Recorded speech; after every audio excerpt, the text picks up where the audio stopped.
Hey everybody, good Sunday morning. I assume I'm live. My wife was just giving me crap in the chat, which was a good thing because I was reviewing what I was going to do and I thought I had more time. I see that thing pop up and I'm like, geez, it's not even, it's 10 o'clock. Oh crap. Anyhow, welcome to Dad's Den of Pop Culture, the live Sunday morning stream. Hope everybody is doing well, and if things are a little rough, I hope they get better real soon. What's going on? Well,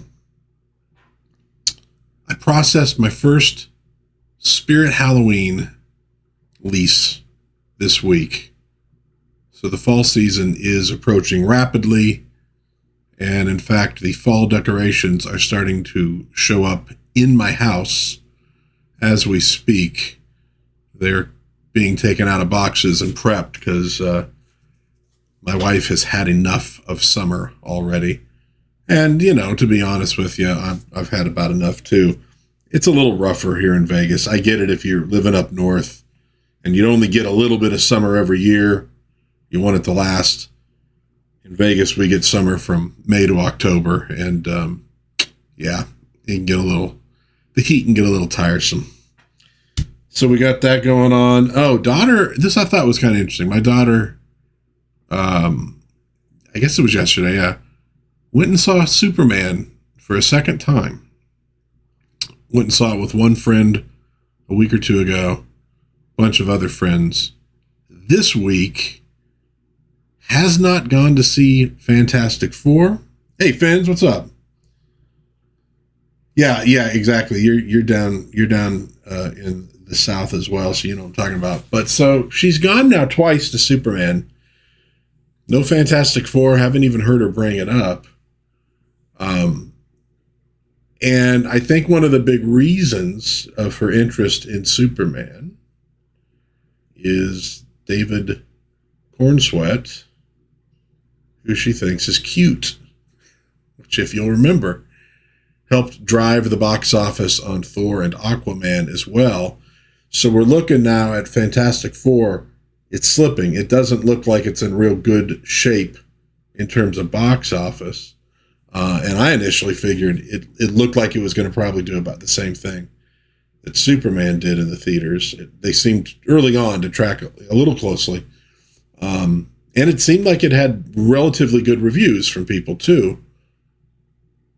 Could it be, man, if they'd put somebody more, I don't know, attractive to the ladies in the role of Reed Richards, that they might have done better? Yeah, Pascal might have not just been a mistake because he's completely wrong for the part, but, a little eye candy gets people into theaters, men and women.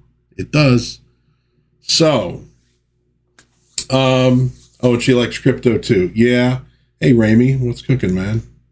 I gotta make my chat window bigger. There we go. Because I'm not seeing stuff.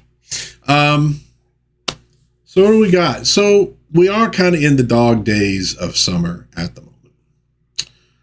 So I thought, and I'd been thinking about doing this for a few weeks, might be fun to look at some of sort of the family favorite summer movies that typically we'll all sit and watch at some point. Although this summer seems like it's been busy. We really haven't done much of this. Let's see what Finn said. I was surprised how well Superman did. We'll see Naked Gun this week, I think. Yeah, Naked Gun's a tough one for me because I am just such a huge fan of Leslie Nielsen. I have a hard time seeing anybody else in that role, but it seems like it's gotten pretty good reviews and it's done pretty decent for, a comedy, not a huge budget. It seems like it's doing okay. And I'm hearing a lot of people like that Weapons movie that just came out. Although I heard somebody say, yeah, it keeps you like really tense the entire time. I'm going, my biggest effort is to not be tense most of the time. I don't know that I need to go pay to have something make me tense. I'd rather go to work and get paid to be tense. But, so Naked Gun seems like it's doing pretty good. What's the other one? Isn't there another?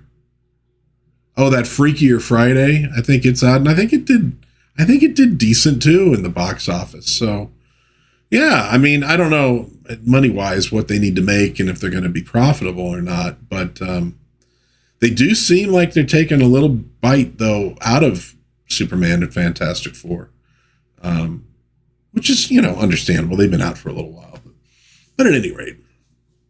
So I thought we'd look at some of the summer movies that are big here in the den. And if you got some that you want to throw out there in the chat, I would love to see it. Mid-budget action comedy movies will be the big thing in 2025. That is from Ramey Butler, and I think you are absolutely right.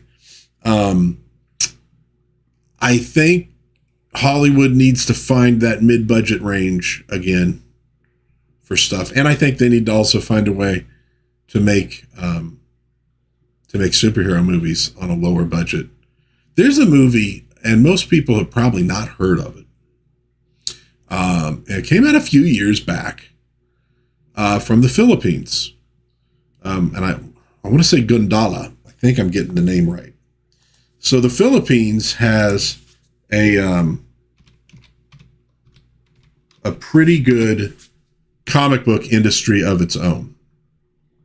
A lot of really, really, really amazing comic book artists come out of there. Yeah, Gundala, I got that right. Cool. So this came out a few years back. It's based on a Philippine superhero, and the guy doing it, there's several, and he wanted to make sort of his own kind of MCU of these Filipino superheroes. So Gundala was the first one. It is made on a tiny budget. I want to say smaller than that Godzilla -1, which had a really, for modern times, low budget. And it was pretty good. I watched it. I enjoyed it. I think they kind of put a focus on martial arts, so they limited the amount of special effects they had to do, which probably helped a great deal. But, they actually had him going up against this like large group of villains. It was like a league of assassins. Not a perfect film by any means, but I watched it and I enjoyed it.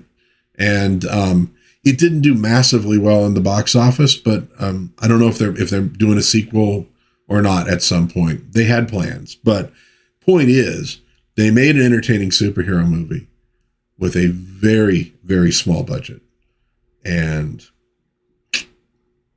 I think DC and Marvel could probably shave a little bit off of there, and that would make it easier to get these things profitable in box office.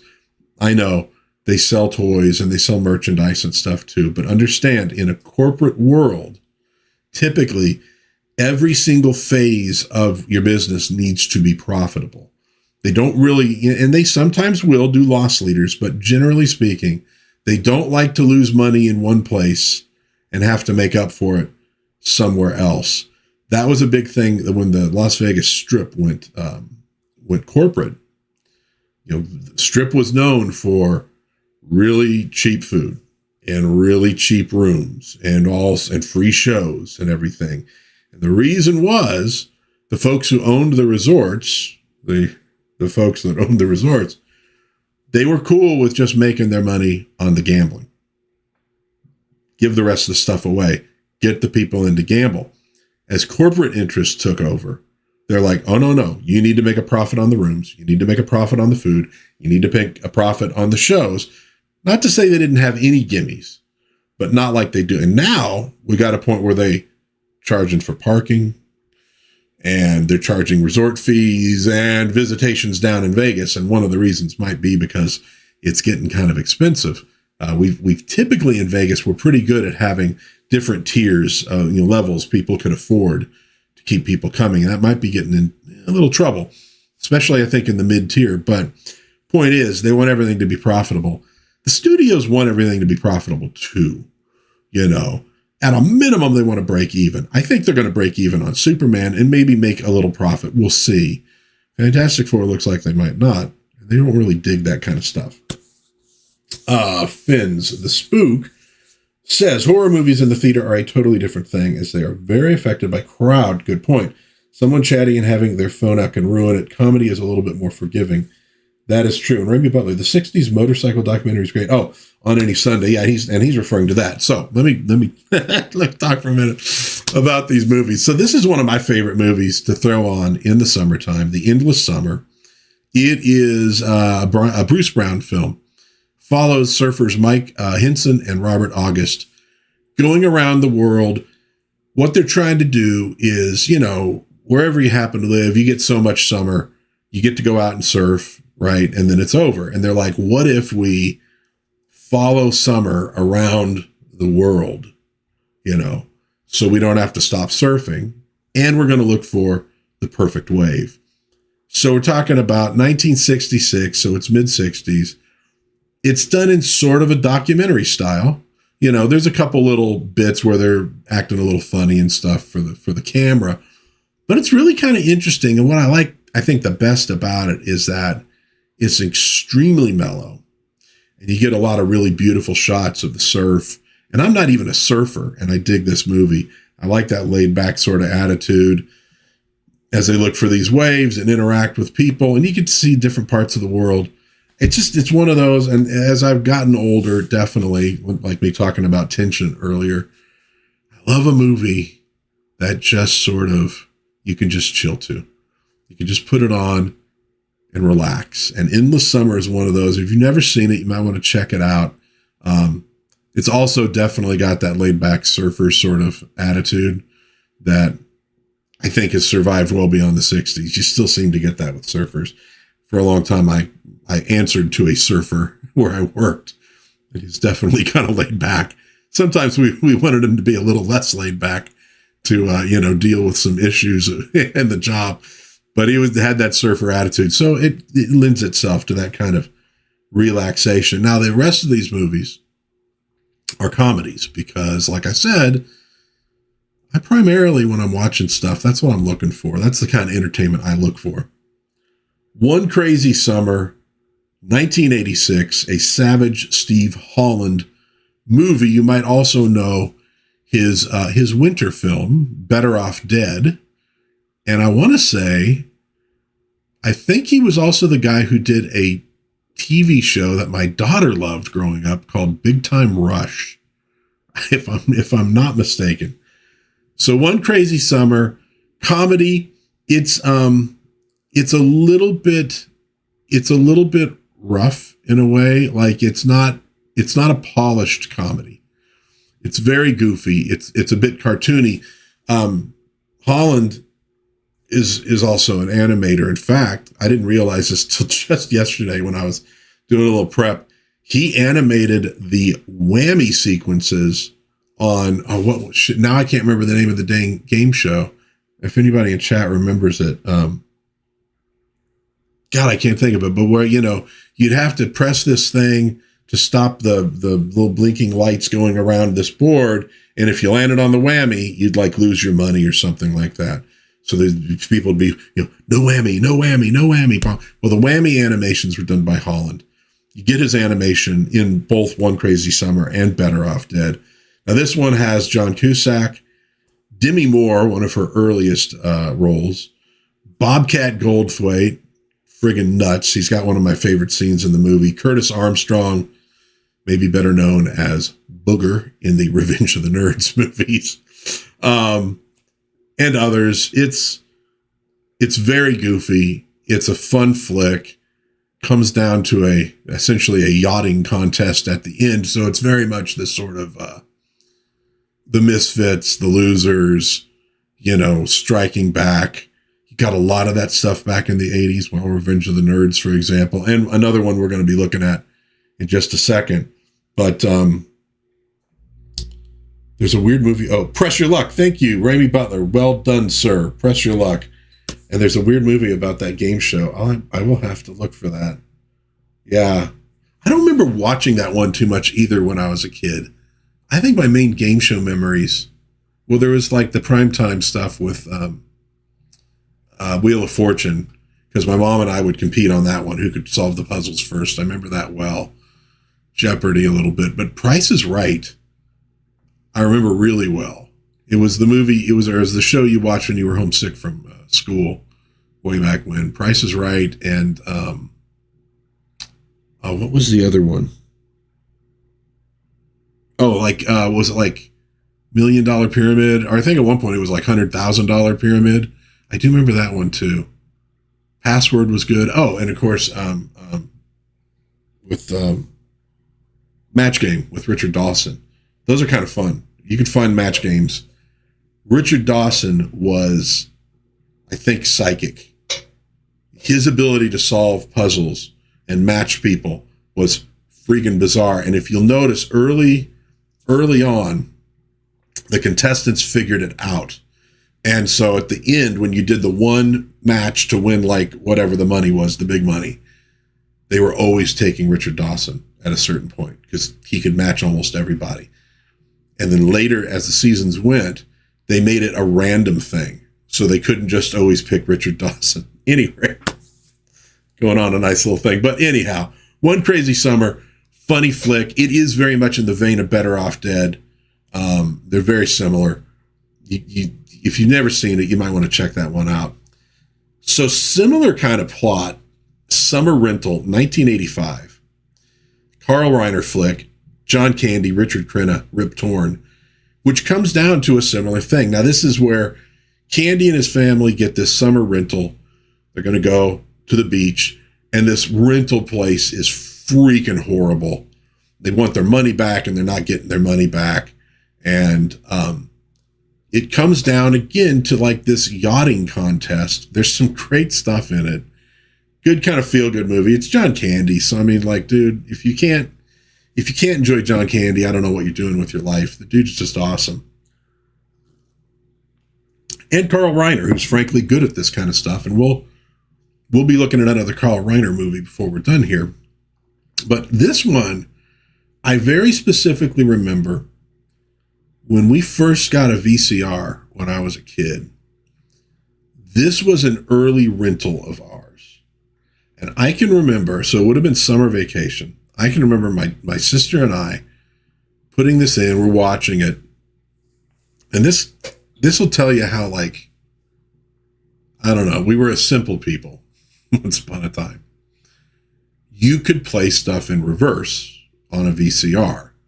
I think you can maybe do it with DVDs as well. You can't really do it with like streaming. We've almost lost this ability, but you could play stuff in reverse.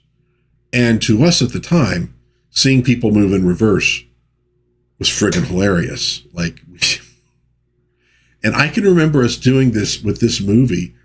I'm surprised we didn't destroy the tape of playing scenes back and forth, forward, backward, forward, backward.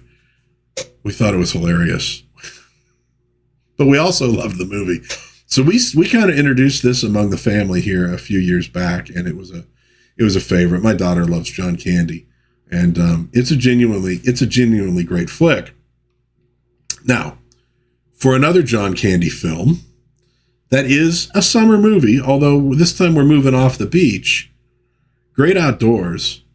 Remember seeing this in the theater with a couple cousins of mine when we were in Florida on vacation one time. And I'll be honest with you, I was like, okay, go to a movie, whatever, I guess. And of course, really fell in love with it. It was a great flick. Dan Aykroyd, John Candy. This is a John Hughes film. Dude, the stuff with the bear in it towards the end, well, really Candy reacting to the bear is just phenomenal.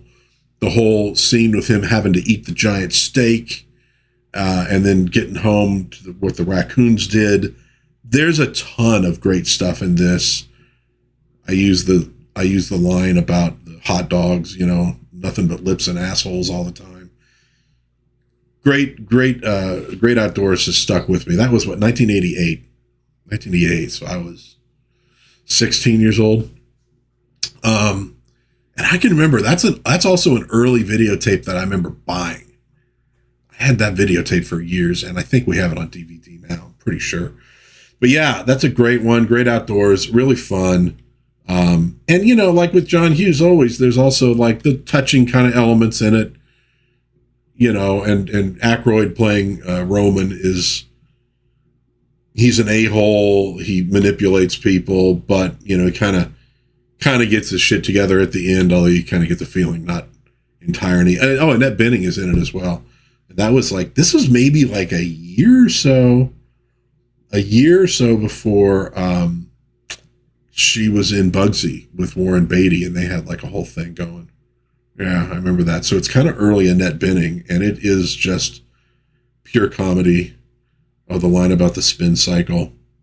Yeah, I'm with you, Ramy. It was, yeah. And it was one of those things where you rented a movie enough times and you'd finally, especially if it was like on sale or it was like a old copy they were getting rid of, it's like, yeah, let me just buy this thing so I can stop renting it. And so next one up, I'm just doing my top 5 here. Next one up, probably my favorite of the group. And this, I'm actually surprised we have not thrown it on one of these weekends, because we usually do, even if we don't watch the other stuff. Another Carl Reiner film, Summer School. Dude, one of those classics. I remember when I worked at the video store years ago, I was like, just one of those days where I'm like, I'm in the mood for like kind of a stupid movie with like beach babes in it or something. Like, I just want something like that to chill out to. I really had no idea what Summer School was, but I was like, it was handy. I'm like, at Summer School, okay, kind of a dumb comedy. It'll probably be cool. That's good enough.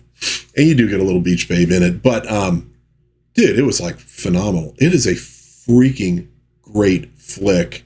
Very funny. Harmon is great in it. Kirstie Alley, again, early role for her. Carl Reiner film. You get Chainsaw and Dave, who are kind of probably the standouts in it. Even though I don't know that they broke out and had a huge career afterwards, but they're fantastic.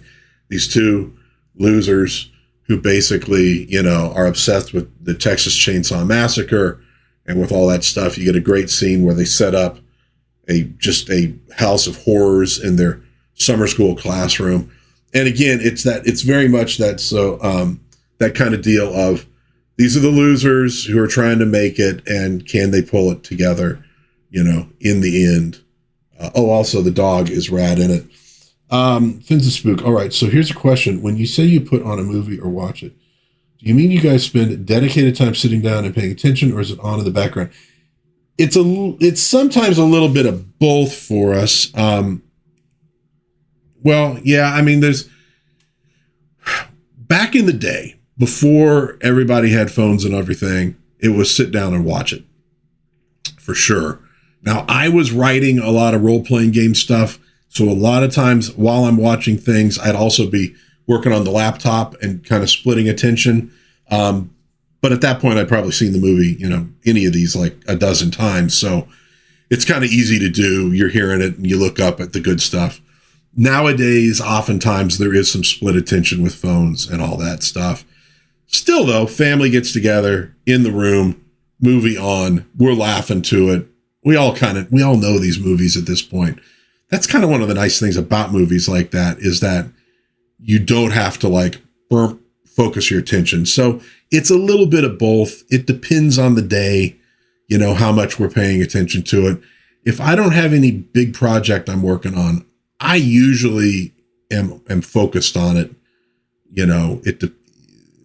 Wife and daughter sometimes have the phone thing going, but yeah, so we're a little bit of both on those kind of things. But when my daughter was younger, it would have been more of a focus on it. Let's all sit down, pop popcorn, do that kind of thing. For a while, we had a tradition, I think I brought it up on here before, that I came up with called Shitty Movie Sunday, where we would watch a movie we'd never seen before. It was generally a movie that I assumed was shitty, which means I didn't know yet. So kind of the fun thing about it was, are we going to throw a movie on and actually discover we really like it? So one of those movies for me, and I know some people freak out over this, was the original Endless Story, which when I was younger, I saw the previews on, oh God, this looks dopey. And so put it on, and it was like, oh no, this is actually a really good flick. Now, part of that was because before I'd ever seen Endless Story, I saw Endless Story 2. My wife and I went to it because either they were playing a Roger Rabbit short before the movie, or it was that 50 Years of Bugs Bunny short, or maybe it might have actually been that one Bugs Bunny short they did where it's him and Daffy in the movie theater. And we wanted to go see the short. And so, but I was like, dude, I paid for the movie. I'm going to watch it. And Endless Story 2 wasn't that good. So I kind of assumed, all right, well, and then Endless Story 1 is probably no good either. We were surprised on that one. Oh, Never Ending Story. Did I say Endless Story? Oh, I'm an old man. Have pity on me. Never Ending Story. Yes, Never Ending Story. So I could have thought about the song too. Maybe I'm thinking of Endless Love. I've never watched that either. So we'd put these things on, and sometimes it was like, no, that was actually really good. I really liked it. Sometimes it was like, well, yeah, definitely shitty. What was one of those? It's the one with Alakazam, where what's his name is the genie. That was our crowning film for Shitty Movie Sunday. And it was actually kind of shitty. Although I have to admit, when I watched it, I was like, you tweak things here and there, and I think you actually got a pretty good movie. I think part of the problem was the kid in it is just so damn obnoxious. I think it kind of ruins the movie for you a little bit. But when it would be one of those, when it was one of those where it was not a very good movie, yeah, sometimes we'd kind of, the attention would wander. You kind of couldn't help it. But I admit, I put a lot of stuff on. That I've seen a few times, so I don't have to give it absolute attention. Sometimes I do want something a little bit in the background, and a lot of that's because at the moment of doing the videos, there's a lot of prep work involved. So while I'm prepping stuff, sometimes I'll have a thing on in the background. Sometimes it's, well, when I'm prepping a movie review, then I'm actually watching that movie, pausing, grabbing a screenshot, making notes, pausing, then I have attention on that movie for 100%. But sometimes, yeah, it's background stuff. I will definitely cop to that. So there we go. 5 summer movies that we dig in this house. Endless Summer. Maybe Endless Summer is why I was thinking Endless Story. Endless Summer, One Crazy Summer, Summer Rental, Great Outdoors, Summer School. Most of those movies from 85 to 87. It was a good time for this kind of stuff. Endless Summer from 1966. If you've never watched them, you might want to check them out. They're pretty fun. All right, couple other little pieces of news of a sort of retro pop culture vein. Apparently, September 30th, 2025, AOL, America Online, is going to be discontinuing dial-up internet. And I know what a lot of us are thinking. That still exists? Apparently it does. I have found that there's a lot of things where it stops being popular or mainstream, and you don't realize that some of these services extend 2 or 3 decades beyond where you figured everybody was done with them. But apparently AOL still doing dial-up. I almost now want to get an AOL account and try to do dial-up internet just once before it goes away, so I can hear that ding, ding, ding, ding, ding, ding, ding, ding, ding, kind of, yeah. Yeah, that was my first internet access to, Fins. Where you'd get the process started and you're kind of like going, okay, get me on. Oh yes, I'm on. And then sometimes it would be like, oh, didn't work. All right, let me try again.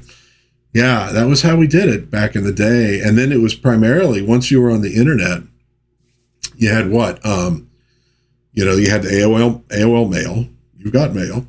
You had the message boards, which we did a lot of. And then you had what websites there were out there. You know, it's kind of funny when you got onto AOL, you weren't on the internet per se. You were on AOL and looking at their stuff. And then you jump to just the World Wide Web and maybe go look up different things. And that's where search engines were initially kind of a thing. You know, Google, but Yahoo, I think, was even there kind of first, you know, and you'd look up stuff and be amazed at the things you'd find. And it was fun because it wasn't corporate yet.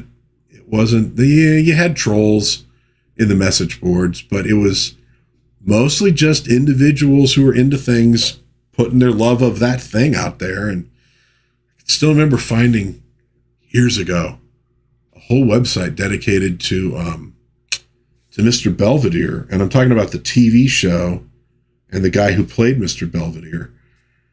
And it was like, wow. And this would have been in the early 2000s. God, actually, maybe even more closer to like 2010. And we were kind of like, man, there's like a whole website dedicated to this at this point in time. That's pretty amazing, you know. And I'm more of a Bob Uecker guy personally, but yeah, the chat rooms and stuff. I know the internet moves and technology moves so quickly that, you know, when I was a kid and we're watching like TV, you know, in the 80s, it wasn't a drastically different experience from watching TV in the 1950s. TV's in color now. It's maybe bigger. You had those projection screens that were big, but most TVs, they weren't massive at that point. But probably bigger than what they had in the 50s. Obviously the shows would have been different. I mean, unless you were watching reruns, but it wasn't drastically different, you know. Living in the 80s, you could connect with people who grew up in the 50s and even 40s without a massive amount of trouble, right?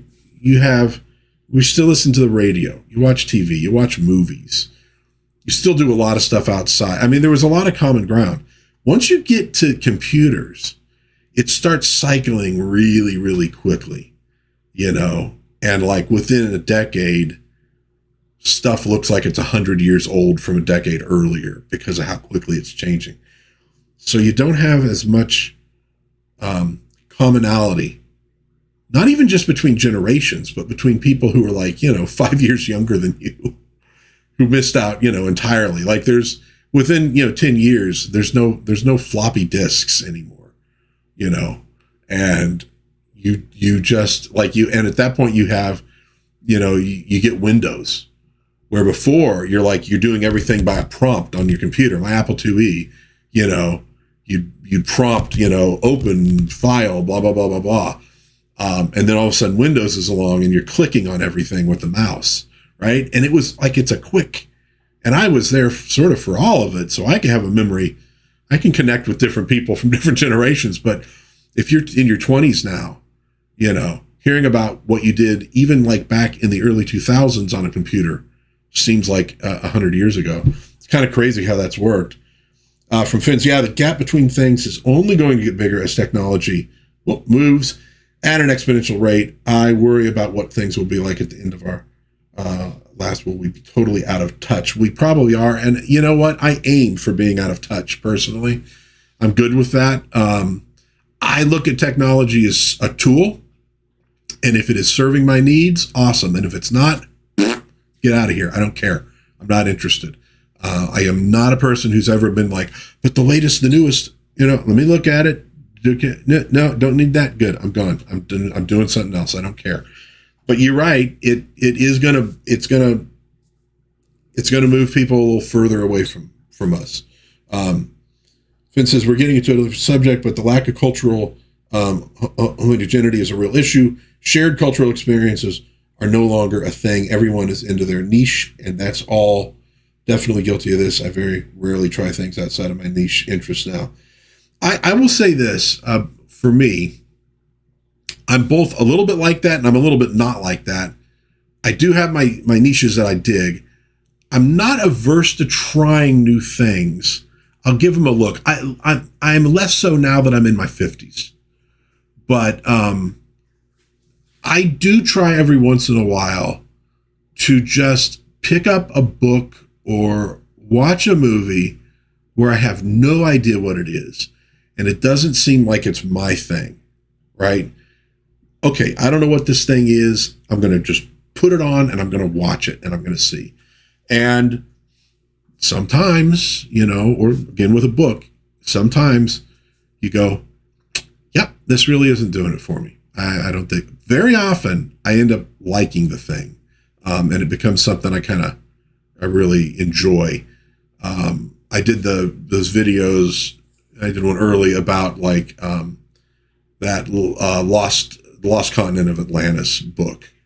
I had no idea what it was. The Purple Mist, no idea what that thing was. I ended up really liking both of them. So I will do that once in a while. Now with some stuff nowadays, like some music, I hear it. They play a lot of very current music in the office building I work in. And so I can't say I ain't tried it, and I don't really particularly like it. So I don't dig a lot deeper. Although I am probably guilty of, there's probably a lot of people producing music nowadays that doesn't get the attention, but it's more stuff I would dig. And I probably should try that out more often. I do tend to go to older stuff that I've listened to before. Although, I listen to Luxuria music, which is older music typically, but a lot of it's stuff I've never heard before because it's really out there or it's really obscure. So I'm kind of trying new stuff that way. But yeah, I get you, man. I think it's also as you get older, you do tend to go back more towards the things from your past because, this sucks. But when you're getting older, you start losing people.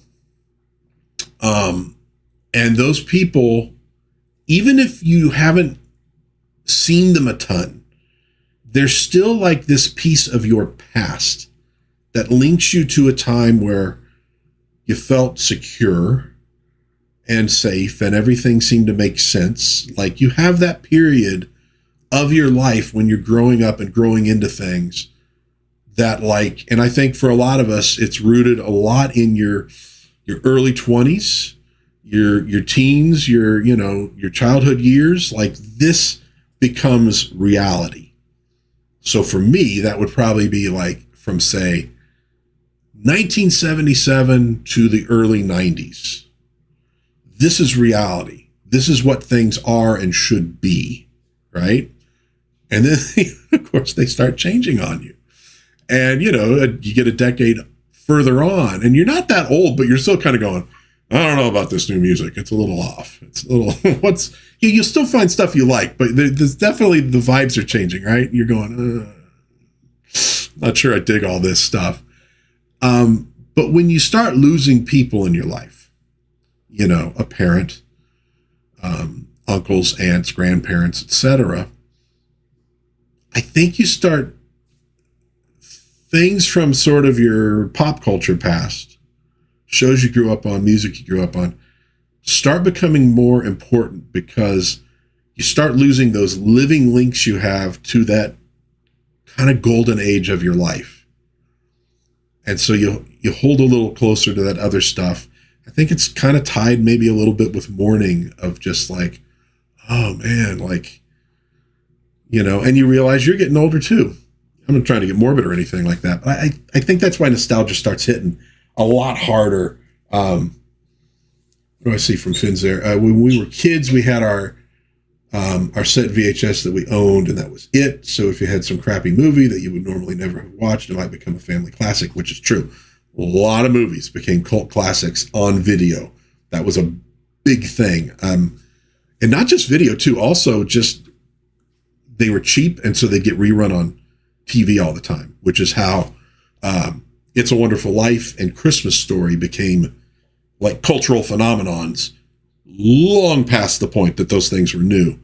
It was TV reruns and people actually finally getting to see the movies and going, oh, I really like this movie. Wow, this is incredible. But you got it in video stores as well. Absolutely. And he continues, that's because all there was. You had a limited selection, so everybody just watched what they had. And it turned out we all had a lot of the same thing. Exactly, right? Can't stand... Oh, yeah. Heavy intensity. Yeah, I know. We get heavy once in a while. Oh, Lethal Weapon series. I know. And I haven't watched all the Lethal Weapon movies either. But yeah, you're right. You had those cultural mainstreams that everybody kind of clung to, and we could relate to each other. And it has become an issue too. I remember doing a study on this for my real job, where we were looking at retail and the impact that e-commerce was having on it. And this is early. In fact, we hadn't even come up with e-commerce yet. It was just online shopping. And one of the issues that brick and mortar retail had was limited space, right? You got X amount of square footage, you got your shelves, you can put X amount of stuff on it, and then you're done. And because cultural tastes were becoming so fragmented, online, Amazon, okay, they technically have limited space too, but it's big warehouses. And warehouse space is a lot cheaper than retail space. So with those big warehouses, since their storefront was online, you can go to Amazon and you have almost unlimited space to show off your products. And you have search engines to find everything, and then you just ship it to somebody. And that gave them an advantage for sure early on. And what I did when I put that together was putting together a whole thing on, how the number one movie in the country each year from the 20s into the, early 2000s, how much that movie penetrated the popular consciousness by comparing ticket sales to the population. And you did see things peaked in the 1950s and they started going down past that point. Even Star Wars popped up, but it still didn't have as much penetration as some of the, frankly, religious movies from the 1950s. They got a lot more in depth to the American population at any rate. And that's just part of it. Yeah. People don't connect. One thing I notice now, once upon a time, like you could be talking with people at work or at school. And did you see The Simpsons last night? Of course they saw The Simpsons last night. It was rare when somebody would be like, oh no, man, I had to miss it because we had to do something. And you talk about the Simpsons episode that was on last night.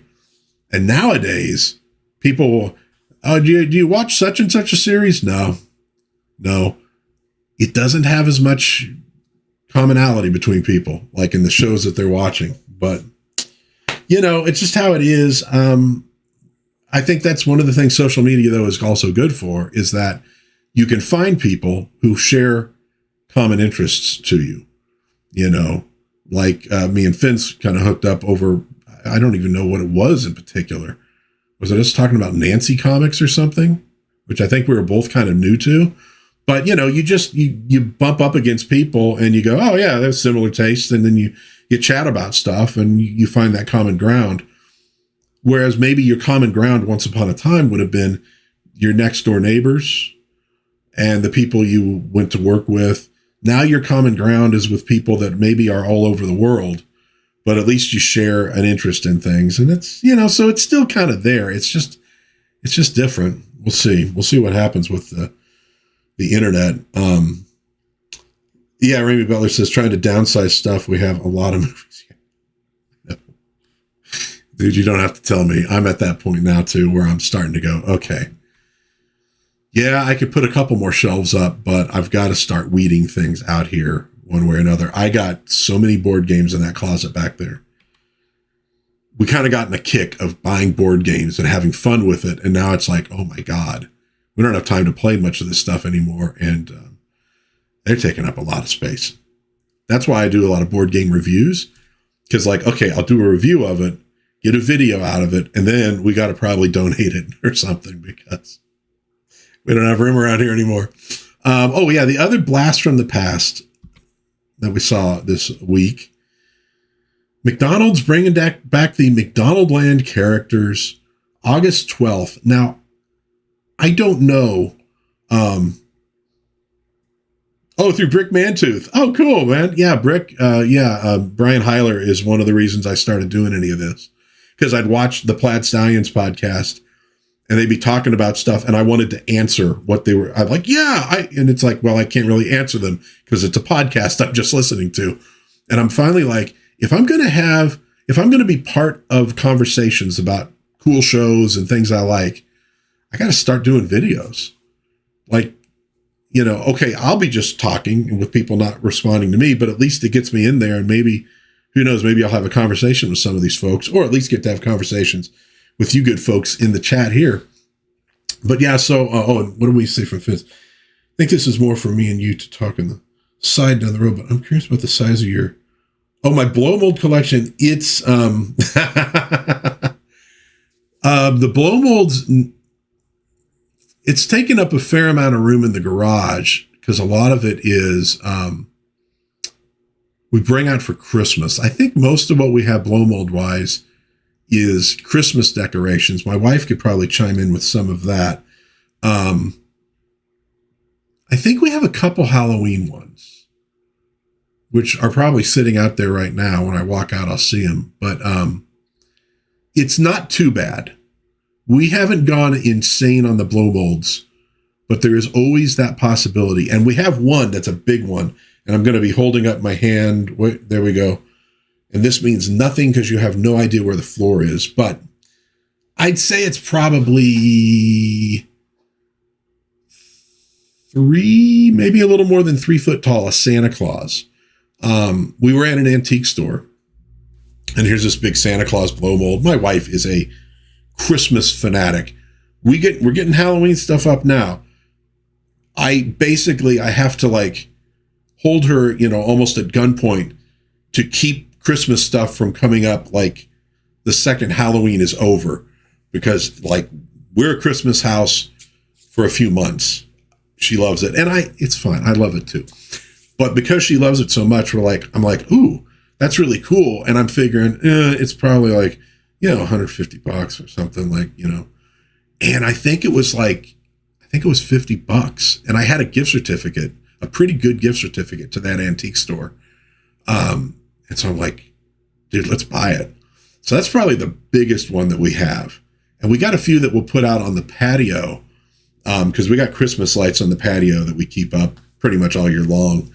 We'll put some blow molds out there because you could see them from the sliding glass, door and stuff. But it's not gone too far at this point. Yeah,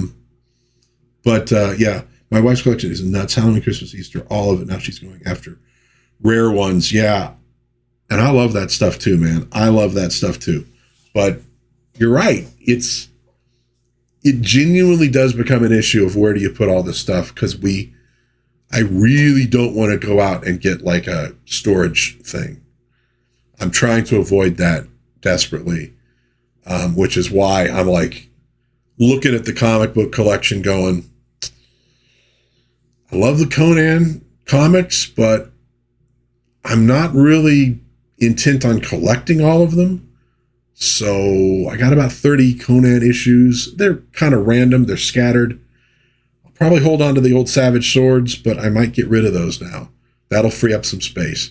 Looking up in the, at the board games going, all right, those 5 can definitely go. Like I have Supremacy. I don't know if anybody ever played, we do have Pink Flamingos, which I need to put back up in the backyard. Yeah.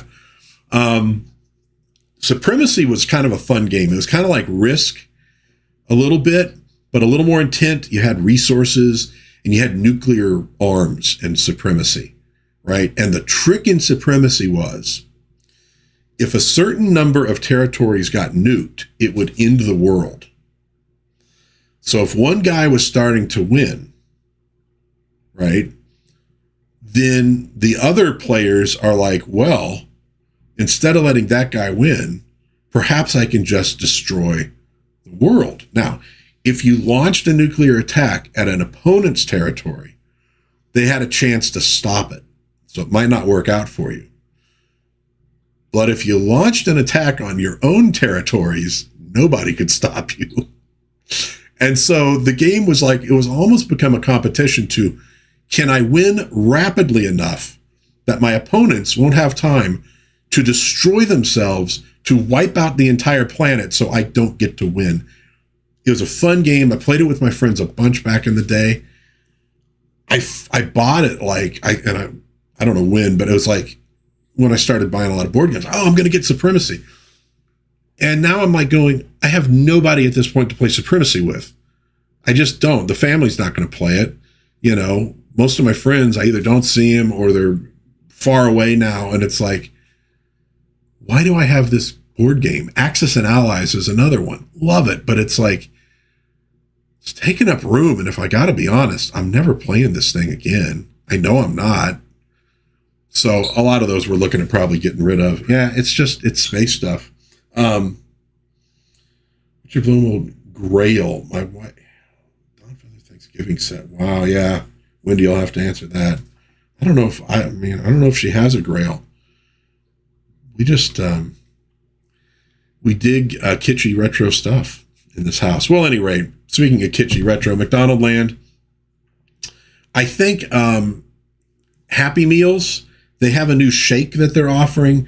So it's not like they're actually bringing back these characters in a major way, but I thought it was kind of interesting since I grew up with these things and the old, I know for a lot of folks, it's the play place thing where the tunnel things and the ball pit. For me, it was the McDonald Land playground with giant things that you played on that apparently kids got injured on and they had to eventually take them all away. Sadness for me. If I ever find one of those giant Grimace things at a even remotely reasonable price, it will probably be in my backyard at some point. I've warned my wife.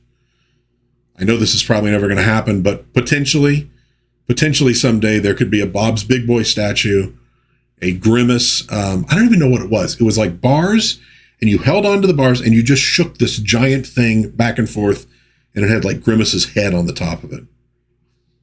I might get these things. I probably will never get these things. They're way too expensive, but who knows? If my channel blows up and I become a multimillionaire, I will get these things. It will happen for sure. Any rate, so McDonald Land coming back for a little short time. Let's talk about a few acquisitions for the den that came up recently. This is actually one. This is my wife and daughter. Well, I bought one for my daughter. She wasn't there, but my wife got the other one. They're getting the Choose Your Own Adventure books back out there. Loved these things. Oh, the enter and exit signs from early 80s McDonald's. That is friggin' rad. I know. You talk about blow molds. Those are my grails. Stuff like that. The giant apple pie tree. If I can find one of those, I will own it. So help me, I will own it. 3 mortgages on the house. No, not doing that. But at any rate, so Choose Your Own Adventure books are back. My daughter loves Mothman, so I'm like, oh, I think this is new. We're getting that one for her. My wife got The Magic of the Unicorn. We were looking up like the names of a lot of them because I remember the one about like who killed Harlow Thrombey was one that I remember, and I think the other one was called Space Patrol, and I remember those covers like really well. But they had a bunch of them at the comic book shop, and I don't know if they're starting to publish them, you know, a little more intently, but you might want to look out for Choose Your Own Adventure, and maybe the D&D Endless Quest books will show up again. I got a bunch of those on my bookshelf. Yeah, they're not even close to where I could grab them, but because they got a bunch of Mego figures sitting in front of them. But at any rate, thought that was really cool. I picked up a few cool things from the dollar bin because they had just restocked at my comic shop. So a bunch of Daredevils from about the era that I was collecting. I was never a huge Daredevil collector, but I did dig it. And these, like I said, are from when I was doing that. Grabbed Iron Man, Silver Centurion. I do collect these. I had a bunch. I got rid of them. I'm trying to get them back. A couple Justice Leagues. And this is from about the end of the original Justice League run. Oh, holy crap, dude. Does anybody else remember these? The friggin' Robotech? No, it wasn't Robotech. It was... What did they call these? Oh, it is Robotech. Yeah, Robotech Force. I had a couple of these models back in the day. Those were rad. Yeah, and I was old enough that I could actually make the models and they didn't completely suck. Grabbed Justice League Europe, trying to fill that out for, I don't know if I'm going to do the whole series, but a big chunk of the series. Really stoked to find these. I've been wanting to try out Vigilante at some point. Hadn't gotten any. Finding a couple of those in a dollar bin was totally rad. A few Strange Tales, Cloak and Dagger, and Doctor Strange. Loved these. I remember getting these off the shelves at 7-Eleven. And then I got a fat stack of the Superman Volume 2. I don't even know how I can't even fan those out. But a whole bunch of these. Just hold them up. At least a few of them. Especially some from the 50s. I don't mean the 1950s, but 50 and up. I got a few of those. A lot of this stuff is what kind of showed up in the Superman animated series. This is like a takeoff of an old actual cover with Jimmy Olsen and the Newsboy Legion in the Whiz Wagon. Gotta love old style Kirby, man. So anyways, I got a whole bunch of those from the dollar bin. I'm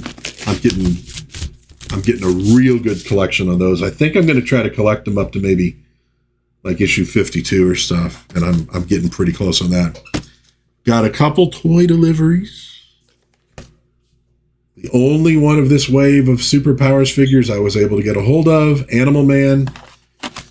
I really want the Dead Man figure, and I wouldn't mind Nightwing, but they're already secondary market. You notice he has the actual cloth jacket going, which is kind of cool. But Animal Man, believe it or not, is the one I was most intent on getting, just because I was trying to assemble Justice League International with those figures, and he was a member of JLI. He was specifically in the European team. And then I got the delivery of the Fantastic Four She-Hulk figure.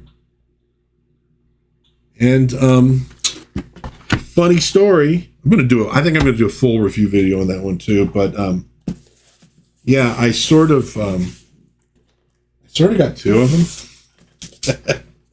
Because I'm old, and it was like a little while back. I see it like on Twitter or something, like the She-Hulk figure, and I'm like, oh, dude, I was going to order that and I forgot. I jump on Big Bad Toy Store. Oh, good, I can still pre-order it. Cool, did it, done, awesome, great. And then like it's got to be a couple weeks later they start fulfilling. And I actually went on there to look at like my past orders to see if there was something else. And I'm like, oh, there's a She-Hulk, and oh, there's another She-Hulk. I did order it like 6 months ago. So I'm going to probably, I don't know, I might throw that one on eBay or something and sell it kind of for what it cost me or something. I'm not going to try and make any money off of it, but, Raimi says there was a line of choose-your-own adventure based on Universal Monsters. Yeah, dude, there were so many versions of that. And I remember the Fighting Fantasy books, too, where you actually use a dice for, like, fighting fantasy monsters and stuff. And there was a bunch of those that were, like, Conan books. There was a ton of that stuff. Those were fun, man. So that was kind of my new additions to the den. Just some comics and a couple other things. Let's look at some new releases, though, that are out and about in the world. Some of which I might end up getting, some of which I probably won't. So first one up, Spin Master. Now, those are the guys who did those 78 Superman movie figures that I managed to get a few of at Target. This is 5 points of articulation, 89 Batman with the Batmobile. You get the figure, you get the vehicle. Well, it was $30 at Entertainment Earth. I want to say it was 32 at Big Bad Toy Store. Big Bad sold out. and it is arriving later this month, so it's not a major pre-order, not an early pre-order. Entertainment Earth still had it last time I checked, so if it's something that you want, you might want to check Entertainment Earth for it. I don't think it's like on Amazon or anything like that. So, but I thought, kind of goes well with those Superman figures. So, I ordered one. I'll throw this out there again. The Perfect 10. It's a very cool comic book by Dave Brink. Genuine Comics. She is this, she's a clone who's used for assassinations. And she breaks free from the facility and is trying to make her way as a real person and not as just something that's programmed. Issue 1 through 6 is going to be collected in this trade paperback. And I got to tell you what, it's a really good series. Well drawn. And he's got a whole universe of characters that, man, I hope he has the time to explore them all. You can sign up for this now on Kickstarter. It's not live yet. But if interested in Perfect 10, this is a good way to get it in trade paperback form. It'll probably save you a little bit of money. We're getting, like I said, close to fall, so we're starting to see some horror stuff roll in for pre-order. Dracula Complete Legacy Collection. Now, I have this on DVD. They did these, and they were really affordable. They did Dracula, they did Wolfman, Frankenstein, they did Creature from the Black Lagoon, which is the first one that I kind of caught on to because I'm such a huge fan of that and wanted to have all the movies. And I don't know if there are any others that they did. So this is going to be 4K Ultra High Def Blu-ray. You're going to get Dracula, Dracula's Daughter, Son of Dracula, House of Frankenstein, House of Dracula, Abbott and Costello Meet Frankenstein. $55 for the whole thing. A lot cheaper when it was DVD. I can assure you I wouldn't have been, I think if it were $20. Coming out September 30th. So it's up for pre-order now on Amazon. So if you love the Universal monsters, you might want to check Dracula out. Scud the Disposable Assassin was a great read. I don't know that one, Ramey. I'll have to maybe look for that one. Finn says, I bought these sets first on DVD, then on Blu-ray, then on 4K. Yeah, I know. It's like how much...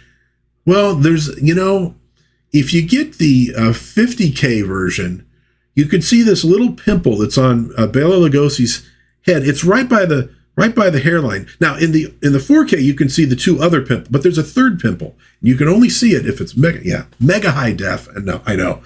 And dude, my eyes suck. So I'm always like, dude, I'm fine. I watch stuff of appalling quality at times, and I don't really care that much. But the third Creature movie is really weird, and it is heartbreaking too. I'm like, the Creature, you actually kind of got a genuine story arc about that character. With most of these characters, it was sort of like, it's Dracula showing up again, it's Wolfman showing up again, doing a monster mash. Creature of the Black Lagoon trilogy is really quite devastating, where they basically just end up burning this thing and mutilating it and trying to force it to live, on dry ground, breathing air. And it just kind of gives up. It's a real indictment of science, which a lot of these movies are, if you get right down to it. I just bought the Basil Rathbone collection. Oh, yeah. I wouldn't mind getting that. I love those old Sherlock movies. Those were awesome. So Dracula's coming out September 30th. From Shout Studios, Black Sunday from Mario Bava, comes to 4K Ultra High Def Blu-ray October 7th. You can pre-order at Amazon for $40. There's more, obviously, to it than just the movie. But if you love Bava's horror stuff, Italian flicks, you might want to check this one out. Later today, I'm going to record a review of his film Danger Diabolic. Fun flick, but that was one of his too. That dude did a lot of stuff. He was definitely upper tier, because there's a lot of Italian movies from that period that you go, his stuff was always legit, and he had a great eye for stuff too. The Bride of Frankenstein, again, a Blu-ray Steelbook, 90th anniversary release. Pardon me. Also coming out September 30th. You can pre-order this one on Amazon for $35. Love Bride of Frankenstein. It's one of those things, though. Italian horror looks bad in 4K. That might be true. That might very well be true. You should go watch the movie, though, on like lo-fi, if nothing else, though. Bride's, though, amazing because you literally get to see her for like 5 minutes at the end of the movie. And yet, absolutely amazing makeup work and design. And it's like, it's everywhere. Absolutely everywhere. But that's coming out 4K. Yeah, there are some older things that I don't know. 4K is not necessarily a benefit. I throw this stuff out there. I don't get much of it. I'm fine with DVDs, but I do throw it out there for other folks who love these kind of movies in case they're interested or have never purchased them before. But because I know that when you got the really, really high def of the old Star Trek series is where you go, I can kind of tell that all this stuff's made out of wood now. It loses a little something when it's that crystal clear.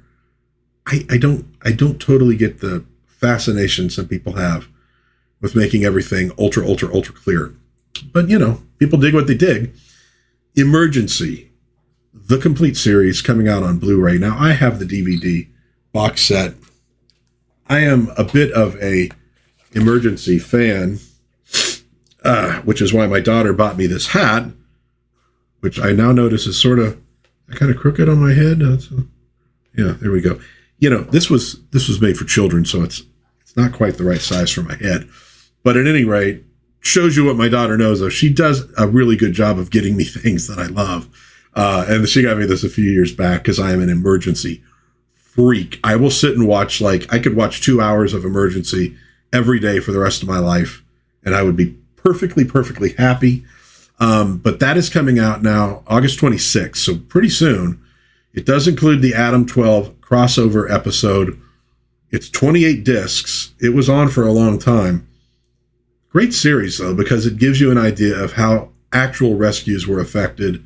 The two leads, Kevin Teague and Randolph Mantooth, were about one class away from actually being paramedics.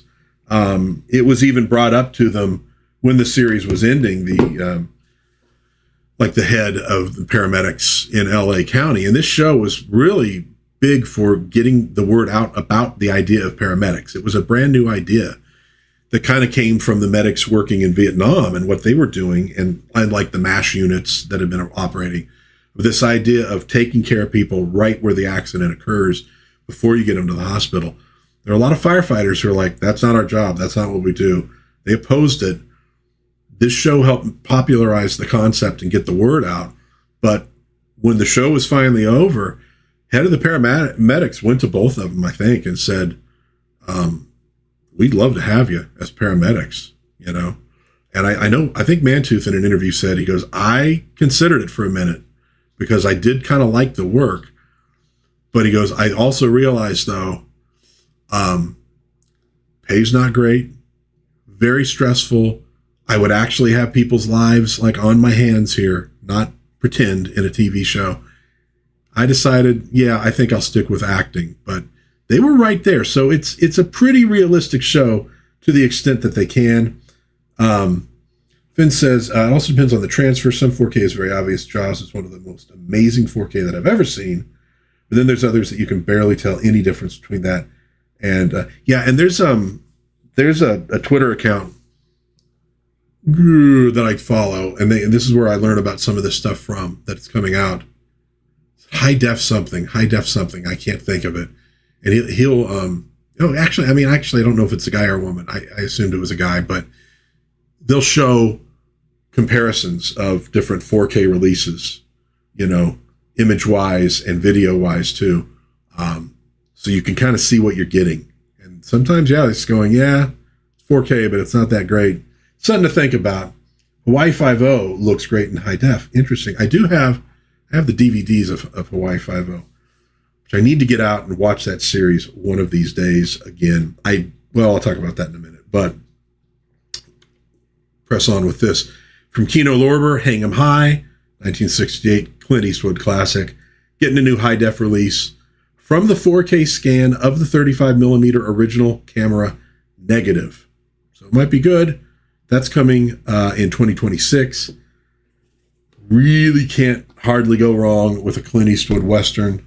This was an earlier one. I think this is, probably like post, what was he playing? Rowdy on Rawhide. So post Rawhide, probably pre Man with No Name, because I think that was a little after this. But good stuff though. Inger Stevens had a rough time. Yeah. You can look it up, but very sad. She's very beautiful, good actress too. See Ed Begley in there. His son is a nut. Just watched his son, Ed Begley Jr., in an old episode of Wonder Woman. Utterly bizarre. Love that show. Pat Hingle. God, he did some good stuff too. Such a good crop of actors working Once Upon a Time that you just always solid. Also from Kino Lorber, more Dan Curtis horror. Dan Curtis's Gothic Tales coming to Blu-ray in November. You get Picture of Dorian Gray from 1973 and The Turn of the Screw, 1974. Of course, Dan Curtis, best known for Dark Shadows and Winds of War.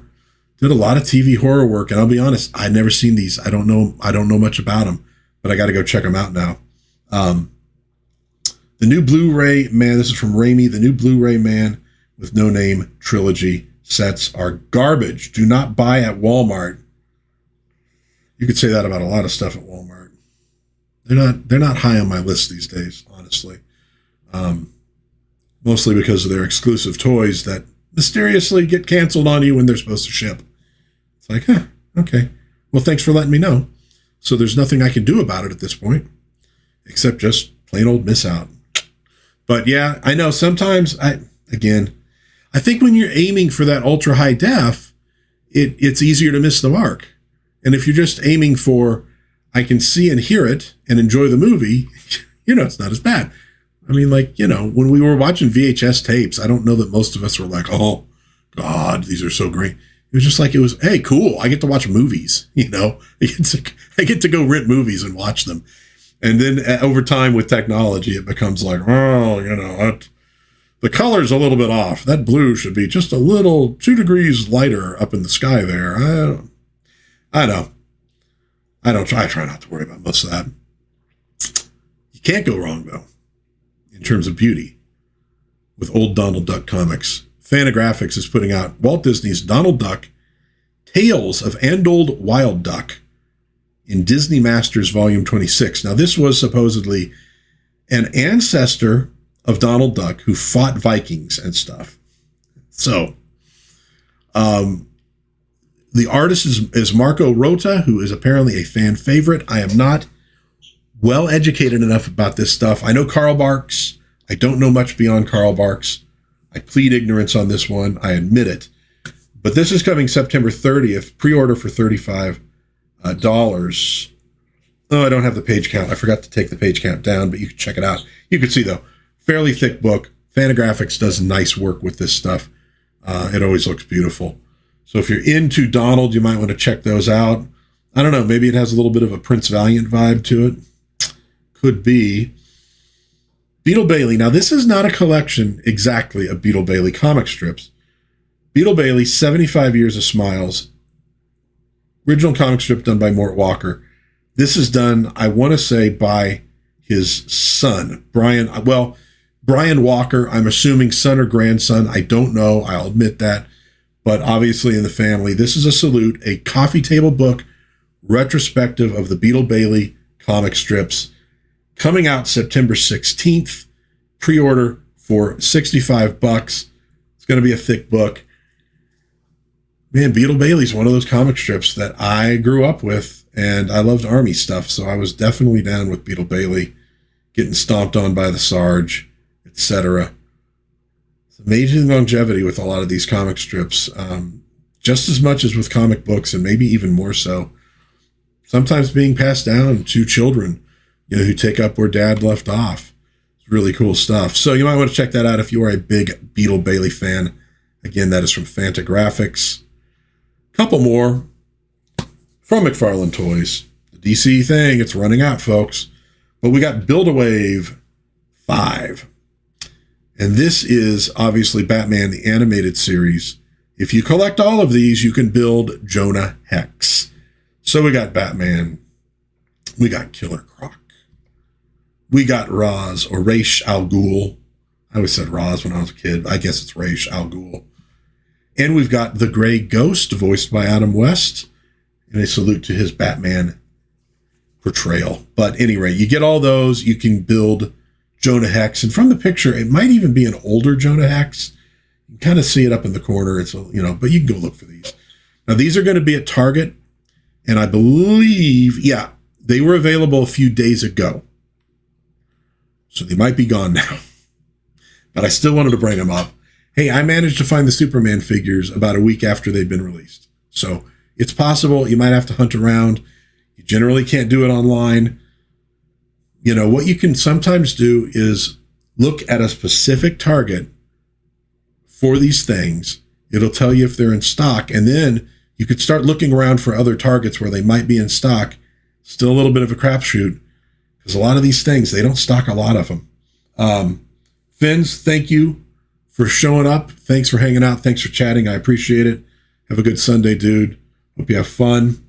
But so you might want to look for these. Maybe if you're going out, Finns, you can maybe go out and look for some Batman figures at Target.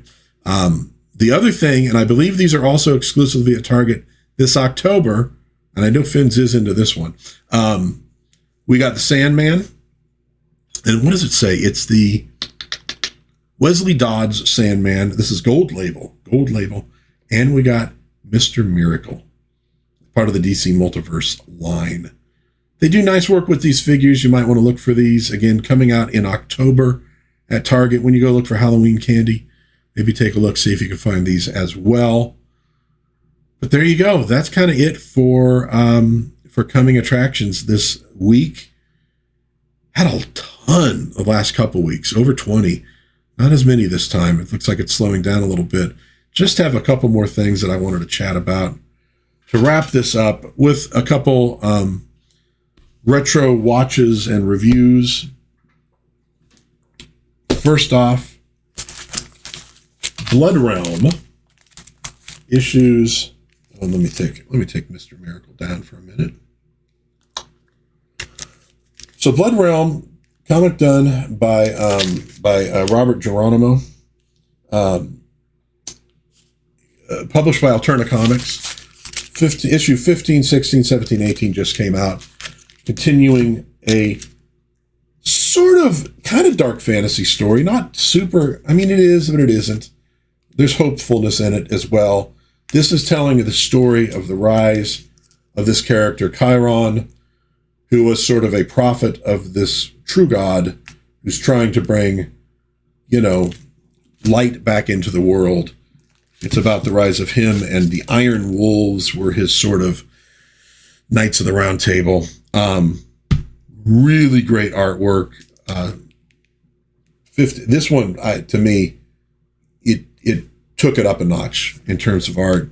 Some really nice stuff. Good story. It's sort of a rumination on worthiness to undertake these kind of quests. I've definitely gotten into Blood Realm. I've got all of them up to this point, 18 issues. Go look for them if you're into fantasy. I'll have to watch MST3K. Dude, I can't stop you from that, man. Have fun, Ramey. Thanks for hanging out. So a couple other things I wanted to do, just quick mentions of. I finally finished watching the Saint TV series from start to finish. It was one of those series where I'd see an episode here and there, a black and white and a color and blah, blah, blah. Wanted to watch them all. I'll tell you the amazing thing about the Saint. Number one, obviously, Roger Moore. The dude was just charismatic. No big surprise why he became James Bond after the Saint was over. I don't know who else, honestly, you were going to pick who would have that kind of presence on the screen. And talk about a guy who could make that leap from TV to movies and did it very successfully. But the thing about The Saint, it's just so damn consistent. You know, a lot of series you're like, well, it was good at first. The later seasons were a little this and that. Or, well, they changed this stuff and they changed that stuff. And very consistent throughout. I mean, the biggest change you get, honestly, is when it goes to color. It was being shown in the United States, so you get a slightly different intro. But in terms of the stories, very consistent. Enjoyed it all the way through. Had a good time. I think it's 5 seasons, I want to say. So just finished that one. And the only movie I managed to catch in the last week, and it was actually a rewatch, but it'd been a while, is Dreamboat with Clifton Webb and Ginger Rogers. Now, I mentioned Mr. Belvedere earlier, the TV series. Clifton Webb was the original Mr. Belvedere in movies. He plays typically a very sort of severe sort of character. In this one, he is an English teacher at a little college. He is the English teacher that nobody wishes to have because he's very serious about his work, etc. And what happens is Ginger Rogers plays this woman who was a silent movie star, later a talkie movie star, but her career is sort of going bye-bye. And to get attention, she releases some old silent movies she made from the 20s onto TV. And it turns out that Clifton Webb's character was the co-star. For a few years, he gave up teaching to become a movie star in Hollywood, and he is very embarrassed about these movies. One of the cool things about the movie is they show you these clips from these 20s films that are, of course, make-believe. God, they get it right. They look like movies from the 1920s. There's one where Ginger Rogers is doing this sort of like veil dance, you know, like an Arabian type thing. And the dance moves are like freaking dead on. They did a really good job with it. So the whole thing is about him trying to stop the airing of these movies because he's going to lose his job at this college because apparently women, especially middle-aged women, college girls, have fallen in love with him as this, you know, dreamboat from the 1920s. He's very embarrassed by it. Anne Francis plays his daughter. Jeffrey Hunter, Captain Pike, is in it as well. Both of them very young. I mean, not children, but young adults. It's a really funny movie. You might want to check it out. Just good light comedy. Webb's great. They actually, at the end, do have a clip of him as Mr. Belvedere. Another good movie to watch. And that'll basically do it for the live stream today. I know this one was a little bit fractured here and there. Hopefully you got something out of it. Hopefully you enjoyed. We had a little bit of chatting going on, which I always like to see. Just want to be there for people to have something to maybe connect with folks with maybe some stuff you might be interested in buying, some things you might be interested in reading or seeing. That's kind of the idea here. I will say coming up this week in Dad's Den, Monday, Justice League America number 32 and Justice League Europe number 8. In the Justice League Monday reviews that I'm doing, flip through reviews of the comic books, starting at issue 1 in January, running all the way through to issue 52 probably at the end of the year. On Wednesday, I'm going to do a review of Blue Hawaii in memory of the great Elvis Presley. You can't really understand American pop culture if you don't have a handle on Elvis. Blue Hawaii is one of my favorite of his movies. And on Friday, Plastic Man Year 1, I'm doing a retrospective of the first year of Plastic Man comics in Police Comics number 1 through 12. Done by the great Jack Cole.